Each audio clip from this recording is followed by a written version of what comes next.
নমস্কার, kitchen of পায়েলে চ্যানেলে আপনাদের সবাইকে স্বাগত জানাই। আশা করি আপনারা সবাই ভালো আছেন। আজকের আমি আপনাদের কাঁকড়ার ঝাল করে দেখাবো। চলুন এর জন্য কী কী লাগছে আমরা দেখি।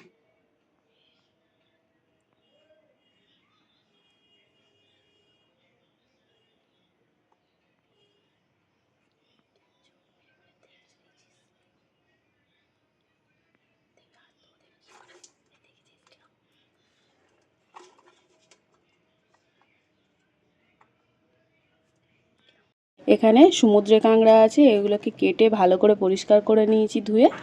আর এখানে ফোড়নে আছে গোটা গরম মশলা, তেজপাতা, কুচানো পেঁয়াজ। এখানে আমি আলু কেটে নিয়েছি। এখানে কাশ্মীরি লঙ্কার গুঁড়ো, গরম মশলা, লঙ্কার গুঁড়ো, হলুদ গুঁড়ো, জিরে গুঁড়ো, ধনে গুঁড়ো, কুচানো টমেটো, রসুন বাটা, আদা বাটা, এটা চাল মগজ বাটা। এখানে নুন নিয়েছি আর এখানে চিনি নিয়েছি। এখানে আমি কাঁকড়াতে একটু নুন হলুদ মাখিয়ে নেব, নিয়ে একটু ভেজে নেব।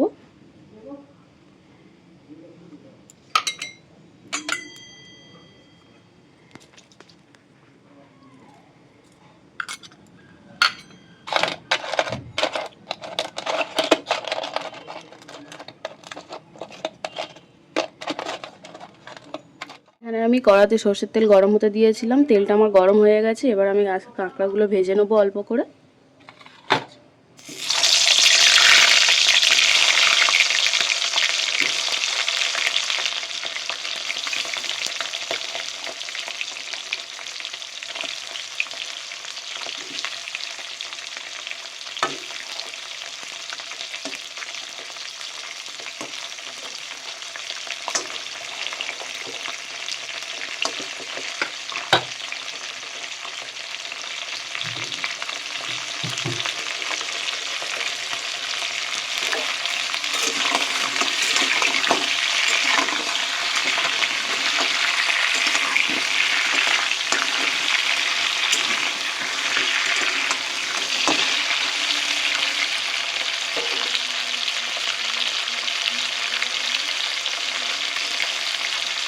কাঁকড়াটা একটু ভেজে নিলে কি হবে, এর আঁশটানি গন্ধটা চলে যাবে।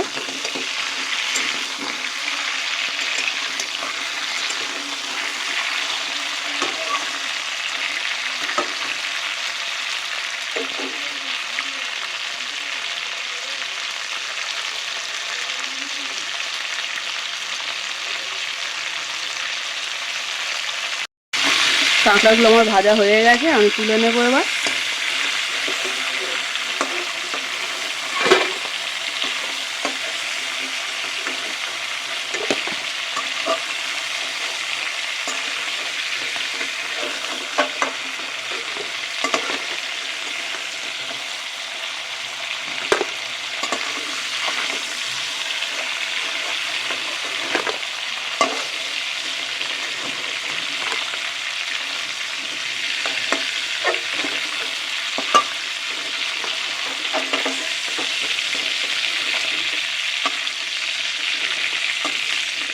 আলুগুলো একটু ভেজে নেবো ভালো করে।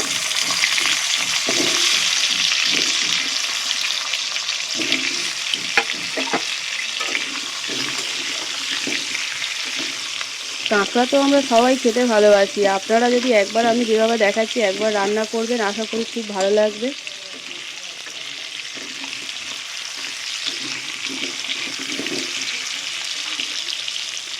আলুটা চাইলে আপনারা দিতে পারেন, নাও দিতে পারেন।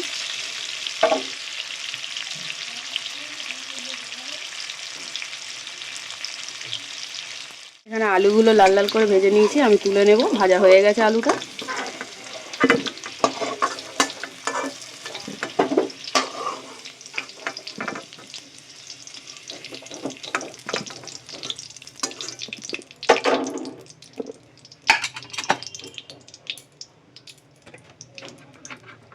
এর মধ্যে আমি তেল দিয়ে দেবো আর একটু।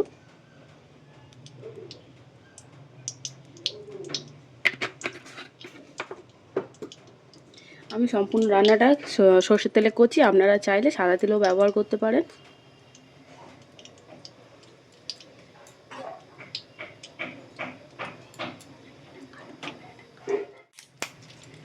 এখানে ফোড়নে দিয়ে দেবো তেজপাতা, গোটা গরম মশলা,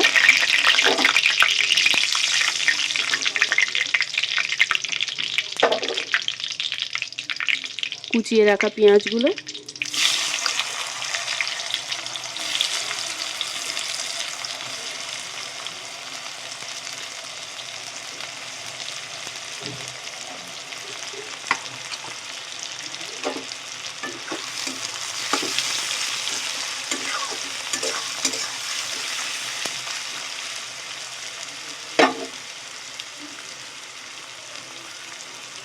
এর মধ্যে চিনিটা দিয়ে দেবো। চিনিটা দিলে কি হবে, পেঁয়াজটা আমার তাড়াতাড়ি নরম হয়ে যাবে।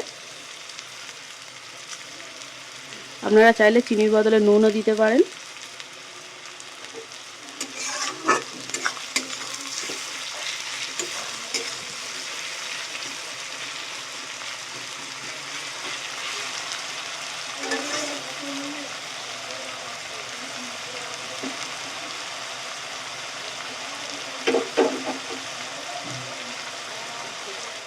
এখানে লাল লাল করে ভাজা হয়ে গেছে। এর মধ্যে আমি দিয়ে দেবো এবার রসুন বাটা।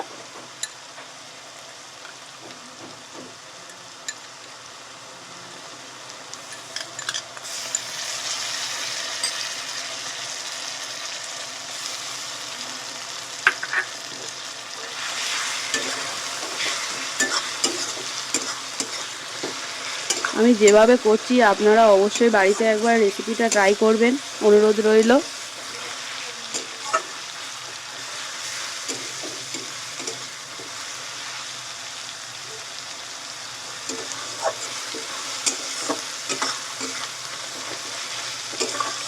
যদি আমার রান্নাটা ভালো লেগে থাকে একটা লাইক কমেন্ট করে দেবেন।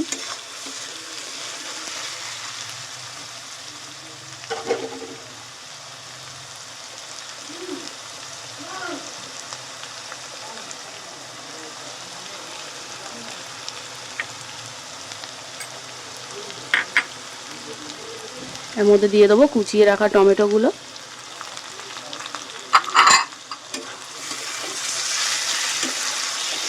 এর মধ্যে আমি নুন বা চিনি আর দেবো না, যেহেতু পেঁয়াজের বেলা দিয়েছিলাম। এবারে টমেটো দিয়েছি, এতে নরম হয়েই যাবে।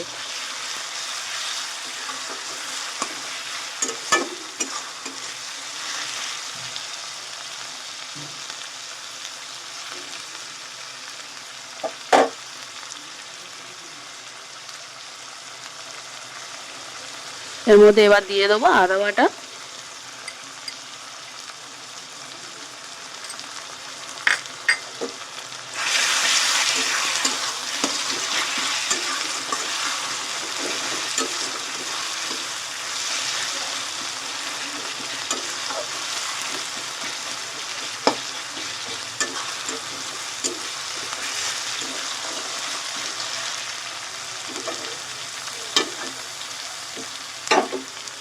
এর মধ্যে এবার এক এক করে সব মশলা দিয়ে দেবো।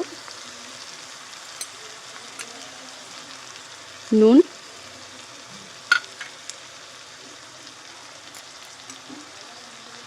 হলুদ গুঁড়ো,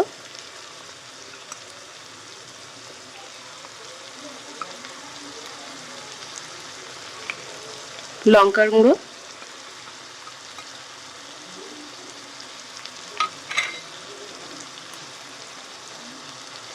জিরে গুঁড়ো, ধনে গুঁড়ো,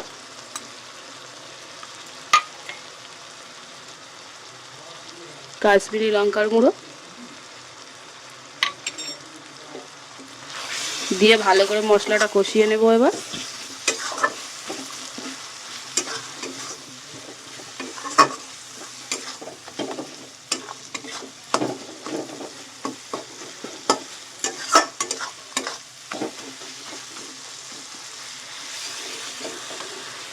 এর মধ্যে সামান্য একটু জল দিয়ে দেবো।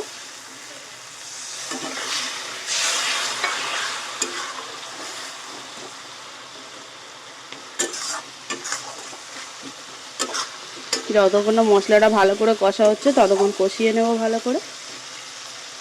মশলাটা আমার হাফ কষা হয়ে এসছে। এর মধ্যে আমি বেটে রাখা চালমগজ বাটাটা দিয়ে দেব।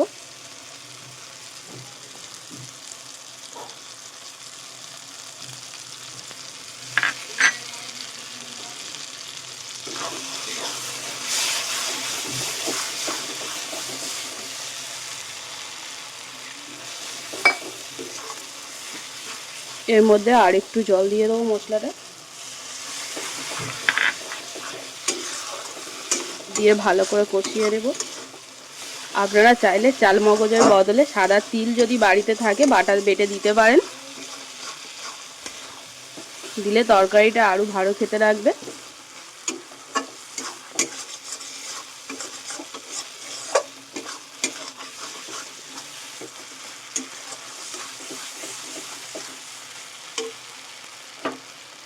এর মধ্যে আমি ভেজে রাখা কাঁকড়াগুলো দিয়ে দেবো এবার।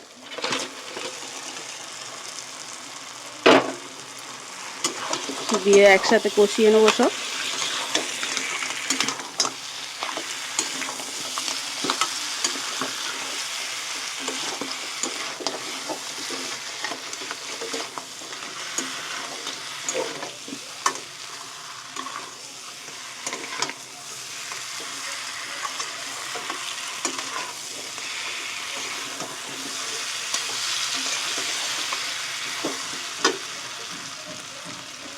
এর মধ্যে একটু আলুগুলো দিয়ে দেবো এবার।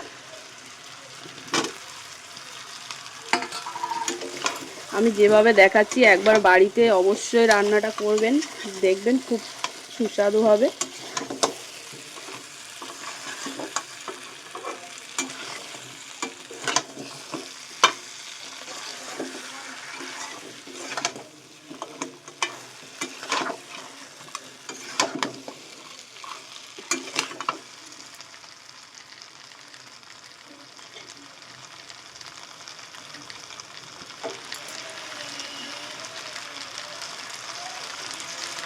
আমার ভালো করে কষা হয়ে গেছে, এর মধ্যে আমি এবার জল দিয়ে দেব।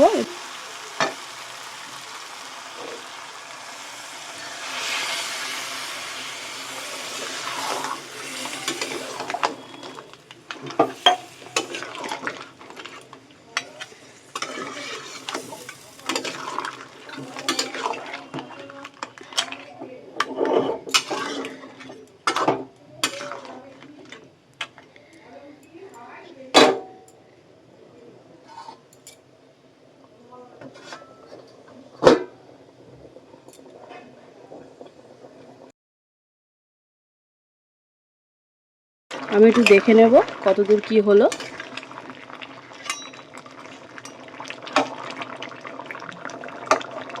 আলুটা একটু বাকি আছে, আর একটু সিদ্ধ হবে।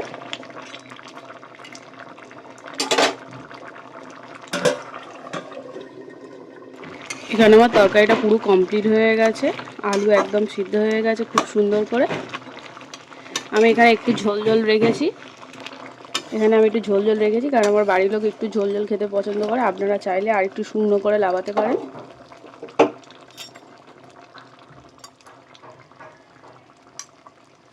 এর মধ্যে আমি গরম মশলা দিয়ে দেবো এবার।